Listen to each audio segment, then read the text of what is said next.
last June, we reported that the proposed new stadium would actually cost the city of Arlington not $500, but $800 million over 30 years. Civic leaders and city officials claimed our numbers were wrong. Since then, we've dug a little deeper, and guess what? We were wrong. Costs to the city appear to be much higher than we reported. Tonight, News 8 investigates. All right, gentlemen, great to see both of you. The announcement came last May. Well, it's an exciting day, and I want to thank everyone for coming. The city of Arlington and the Texas Rangers had worked a deal to build a new retractable roof, climate-controlled stadium. The city of Arlington would pay no more than half of the estimated $1 billion in construction costs. The deal is 50-50. City would put in $500 million. But a News 8 analysis shows the proposed deal is anything but a 50-50 split. As we reported last June, that $500 million city contribution would come from revenues raised from sales, hotel, and car rental taxes. But it did not account for the clause in the master agreement called the admissions and parking tax, up to a 10% admissions tax and a $3 tax on parking. Based on a similar deal with the Cowboys AT&T Stadium, we estimated the two taxes would raise an additional $10 million a year in revenue.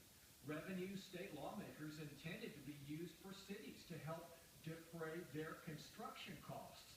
But Arlington officials plan to hand over that revenue to the Rangers to offset their construction costs. Over the 30-year life of the new stadium, that's $300 million. National experts we showed those figures to were surprised. My colleague and I who've been studying stadiums, we've never seen this. It's one of the worst public projects anyone could imagine. City and civic leaders criticized our report, yet at the same time, city staff acknowledged the $300 million figure is not necessarily off base. Neil Dumas, author of Field of Schemes, is a critic of publicly funded stadiums. He advised us to dig deeper. But then you add in all these other hidden costs, the cost of property tax exemptions, the cost of, additional tax money from parking or whatever that's going to go to the team, the cost of not keeping the naming rights on a public building, and it really starts to add up. So we poured through the Rangers' agreement with the city. Dumas was right. The team shall have all authority, control, and rights in selecting the name of the new stadium. Based on other naming rights deals, we found that's worth about $10 million per year. Over 30 years, that's $300 million. Not to the city, which owns the stadium, but to the Rangers. But there's more. Personal seat licenses. The master agreement says the city shall own the sole and exclusive right to sell those seat licenses. But the city has granted that revenue source to the Rangers. Based on other professional stadium seat license deals, that could put an additional $75 million in the Rangers' pockets. If we collect it, we should get it. Arlington attorney Jim Runsheimer opposes the new stadium for a variety of reasons, including the ones we're showing him. But his big pitch is this. While the city taxes raise the $500 million needed for construction, that leaves out the hundreds of millions of additional dollars that have to be paid for interest over the life of the retirement of the bonds. Runsheimer says that interest will cost the city another $500 million. 3 weeks ago, we requested an interview with Arlington Mayor Jeff Williams and the head of the Arlington Chamber of Commerce.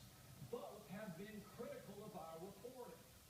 So we wanted to go over our findings, discuss the numbers with them, sit down with them and do a formal interview. But over those past 3 weeks, both have repeatedly declined.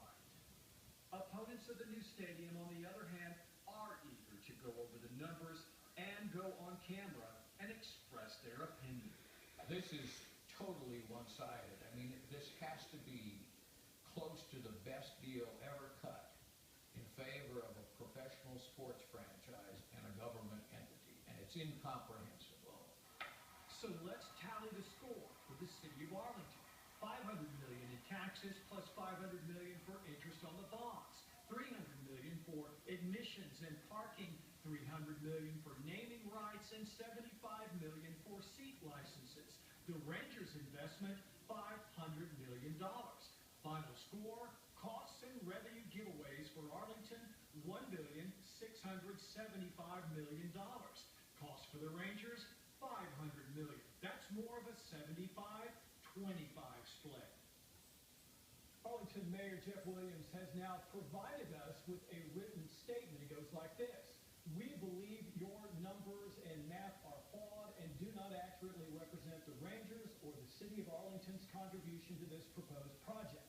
We remain confident that the city and team have reached a strong agreement with the voter support that will keep the Texas Rangers in Arlington for generations to come. Now, late today, the Vote Yes folks put out their own schedule of costs. They say the city would really only be out about $330 million.